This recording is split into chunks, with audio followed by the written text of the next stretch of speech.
Time now for the morning rush. New police video from the night a suspected drunk driver killed an Albuquerque rapper has just been released. Back in November, Santa Fe police say that Diego Pichardo Rodriguez was driving the wrong way when he crashed into another car, killing 28-year-old Andrew Martinez. Pichardo Rodriguez denies driving drunk. He is now charged with homicide by vehicle and DWI. An Albuquerque Family Dollar store is on a 2-week deadline to clean up where the city is threatening to take them to court. Earlier this week, a large fire broke out in the alley behind the store in Gibson and San Pedro. A neighbor raised concerns, leading a city code inspector to cite the store. The store must clean up or could be declared a nuisance property. Erica.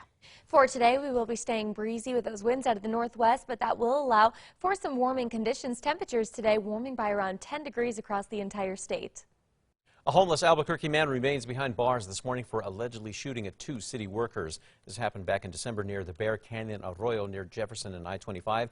Raymond Owens said he fired warning shots at the workers mowing the lawn near his homeless camp because he was worried for his safety. Owen is charged with aggravated assault and being a felon with a gun. A bill aimed at taking guns away from New Mexicans named a danger is on its way to a vote by the full Senate. Last night, the Senate committee passed a scaled-down version of the proposed red flag law. The new version eliminates a provision that would allow anyone to file a gun seizure petition. Now only police can file that petition. A couple in Belen is under investigation for what an animal rights group is calling horrible conditions for animals used in New Mexico film and TV productions. PETA released video from Game and Fish yesterday.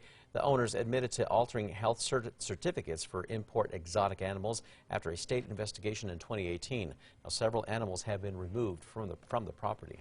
Today, the city of Santa Fe is addressing concerns about crime in the downtown area. More than 100 downtown business owners signed and handed over a petition to city councilors this week, asking them to address crime and other issues.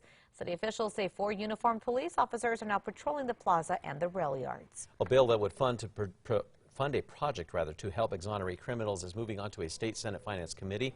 Senator Antoinette Cedillo Lopez is pushing the Innocence and Justice Project in Senate Bill 196. That would give the Public Defender's Office $250,000. Now, the project has been done at UNM for decades, and we are told it has exonerated at least 5 people. Cyber criminals now using the coronavirus scare to try to steal your personal data. The Better Business Bureau says scammers are trying to gain access to your data as you search for information about the illness. The BBB also says to be aware of emails and websites that promise tips and helpful products. Sandwich generation is a growing phenomenon impacting thousands of New Mexicans. It refers to people taking care of parents with dementia or Alzheimer's while also raising their own kids.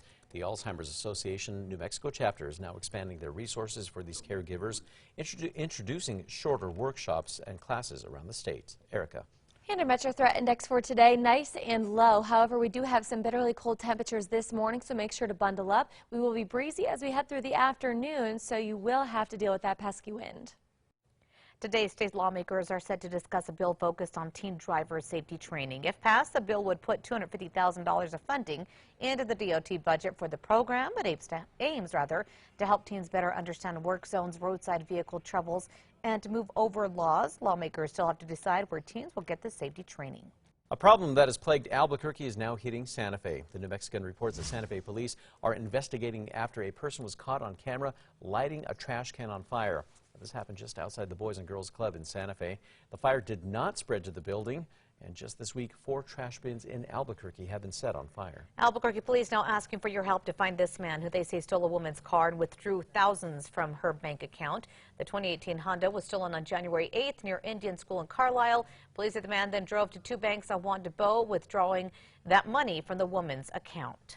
Now on to a warning about a fake census workers targeting a New Mexico city. The city of Roswell has received calls of people visiting homes saying that they are with the 2020 census. But census workers have not gone out yet and won't until later this spring. They say all the census workers will then have a government-issued ID when they visit your home. All right, happening in just hours, New Mexico United will get a special honor at the state capitol. State Representative Javier Martinez and Senator Jacob Candelaria will name today, February 6th, New Mexico United Day. The state lawmakers are set to honor the professional soccer team and their impact on the state. The event set to take place at 10:30 this morning in the Rotunda. Looking ahead for you, Mayor Tim Keller could soon make an announcement on the newest city council member. Now, that new member would take the place of longtime city councilor Ken Sanchez, who died last month. Now, the Journal reports that the mayor hopes to name the District 1 appointee sometime within the next 6 weeks. 14 people have applied for that position. A committee will vet those candidates. Erica. Now let's get a look at that morning drive. On the map, no accidents to report, but there are some slowdowns east on Paseo del Norte. And here's a look at tracker going east on I-40 near Rio Grande. Lots of cars out there on the road, so you are going to run into some slowdowns, but a beautiful sunrise to keep you occupied.